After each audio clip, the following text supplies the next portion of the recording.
Hello, everyone. Thank you for joining us. Today, I'm going to talk about a delicious classic, a Cornell chicken, and just as important, how to prepare and cook it safely. What is Cornell chicken?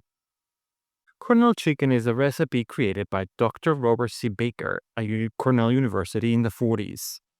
It became a staple of New York State barbecues and is famous for its simple vinegar based sauce that makes chicken super juicy and flavorful. Here's what goes in the sauce: 1 cup of cooking oil, 1 pint of apple cider vinegar, 3 tablespoons of salt, 1 tablespoon of poultry seasoning, half teaspoon of black pepper, and 1 raw egg. You whisk the egg first, then slowly beat in the oil and stir in the rest. The eggs helps emulsify the mixture so it clings to the chicken when you baste it. How to grill it: use broiler elves. Those are young chicken cut in half. Grill them over medium coals, turning and basting every 5 to 10 minutes. Start with light basting and get heavier toward the end for deep flavor crust. You'll know the chicken is done when the internal temperature hits 165 Fahrenheit in both the thickest part, the breast and the thighs. Always use a food thermometer. Don't guess. Food safety tips. Now let's talk safety. Don't reuse sauce that has touched raw chicken. Set aside a separate batch for basting and keep the main batch in the fridge. If you're cooking for a crowd, use pasteurized eggs in the sauce. These eggs are gently heated to kill bacteria like salmonella, much safer for recipes with raw or lightly cooked eggs. If you don't have pasteurized eggs, here's a safe way to prepare whole eggs for recipes. In a saucepan, combine eggs with at least a quarter cup of sugar, water, or other liquid for your recipes. Cook over low heat, stirring constantly until it coats a spoon and reaches 160 Fahrenheit. Then chill it quickly in ice water and use it as normal. Wash your hands before and after touching raw meat. If you're cooking outside, bring soap and water or use sanitizing wipes. Use separate plates and utensils for raw and cooked chicken.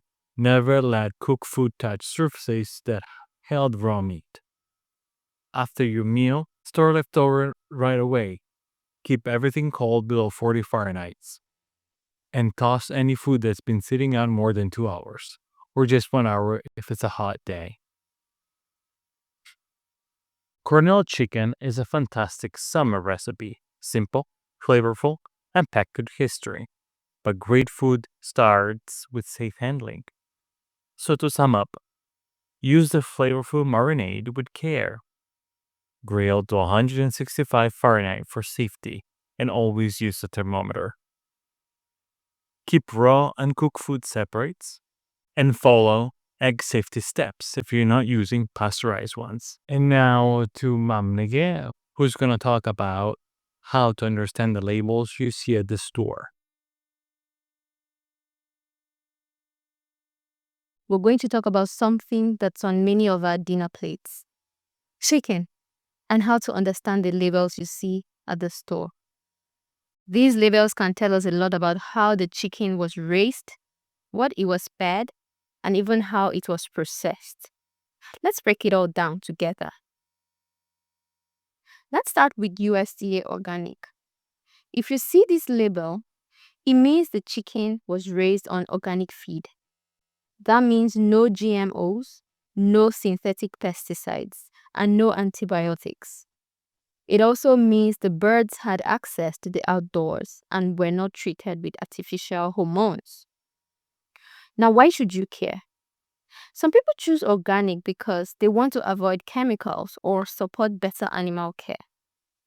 But remember, organic chicken can be more expensive, and it doesn't always taste better or have more nutrition. Next up is raised without antibiotics. This means the chicken was never given antibiotics from the time it was hatched. That's important because overusing antibiotics in animals can lead to antibiotic resistance, which affects humans too. If chickens get sick on these farms, they are treated, but they can't be sold under the RWA label. This helps keep antibiotics out of our food supply but it can also make chicken more expensive. Always look out for a USDA process verified stamp to make sure the label is real. Another label you might see is certified humane. This isn't from the government.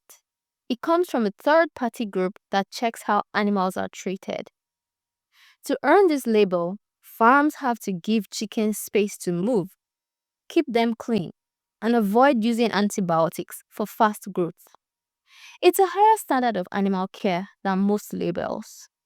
It shows the chickens were treated kindly, but it may cost more and you won't find it everywhere. Here's a cool one literally. Air chilled. Air chilled chicken is cooled with cold air, not cold water. After slaughter, chickens need to be chilled quickly. Most are dunked in water, but air chilling is cleaner and helps keep the natural flavor and texture.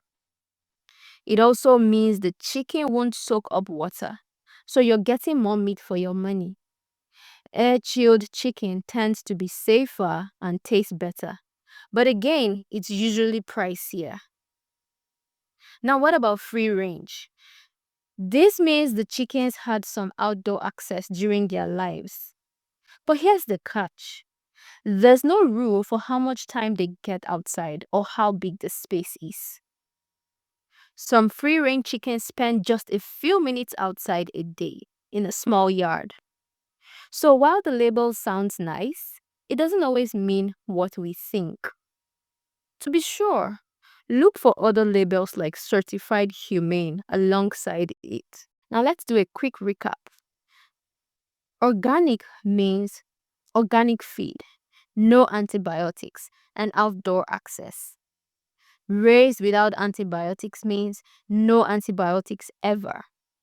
Certified humane means better living conditions and treatment.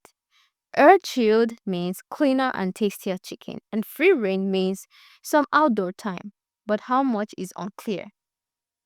Each label tells you something, but not the whole story. So the question is, how can you make a good choice? Think about it.